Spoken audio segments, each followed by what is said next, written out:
welcome back to this final segment of the show for today. We're talking to Alana McLaughlin, and the topic is child neglect and abuse, and she's given us some information in reference to what she considers to be some of the classic cases of child abuse and neglect, even including some of the more recent developments, talking about cases that are still open in reference to this.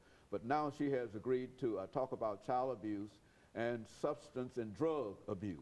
And of course, Alana, let's pick up with some information in reference to child abuse and neglect, as well as drug and substance abuse as part of what you consider to be child abuse. Substance abuse. Well, substance abuse is basically, it's going around telling people, hey, you want to come try some heroin, some coke, some drugs, some weed, some pot? You want to come smoke this? You want to come smoke out of a pipe or something? No. N-O. You can be texting your friends, hey girl, let's go to this party and go smoke. No. No. The only thing I have to say is no. You can go around doing stuff, but just you should really try to stop it instead of encouraging these young kids, because they don't know any better. They don't know right from wrong. They don't know right from left. You need to help these kids instead of influencing them to do all these bad things. I've seen brothers go up saying, hey, you want to go beat up this kid? I'm going to go beat up this kid. The little kid says, can I come? If they see their brother or their sister going up doing that, they'll automatically think if they're doing it, then it's the right thing, but it isn't. It isn't. And so go on. It's real sad to see these kids nowadays. They're going around smoking different things, listening to all this bad music. Kids my age usually cuss people out, stick up their middle fingers, rob people, shoot people, and that's not even going. That's the minimum. Going to the extreme would be robbing the president. Mm-hmm.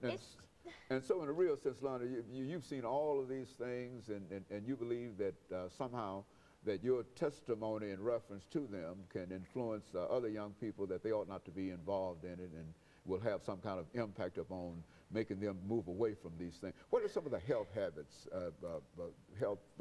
related to some of this substance abuse and drug abuse, Lana?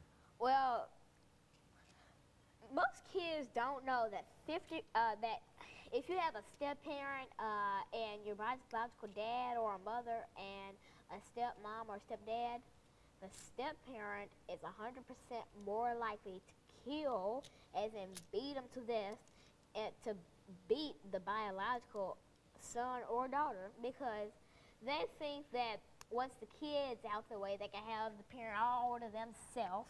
Mm-hmm. But the thing is, that's being what you call selfish, inconsiderate, and being a plain jerk. That's just being mean. That's just low down mean. Mm-hmm. But it's just that all these people go around, like in Libya, this man has been, he's been in power for 42 years, and he's not giving up. Mm-hmm. That's called sharing. They gave you that power, now you owe them 42 years worth of. You owe them 42 years worth. 42. And the more you stay, the more you owe them. So I suggest you just take off your hat and give it to them back. Just give it to them. Just give back to them. Just give back. And so you do know of some issues in which young children are involved in your school, and not only in your school, in all communities, and et cetera.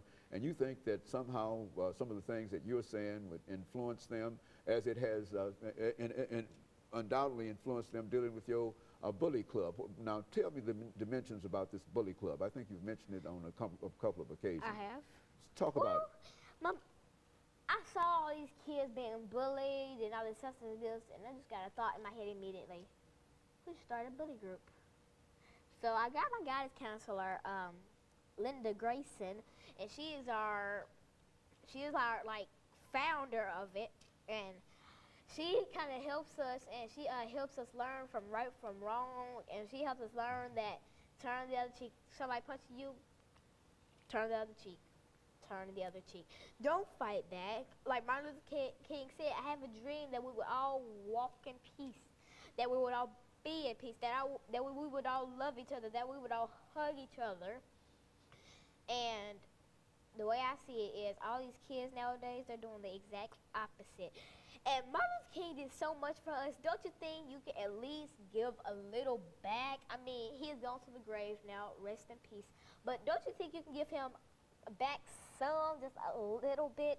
Just give him back a tidbit. Just don't fight for once, just for one time.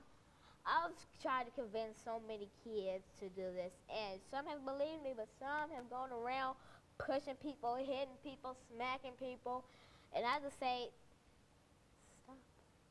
Okay, and so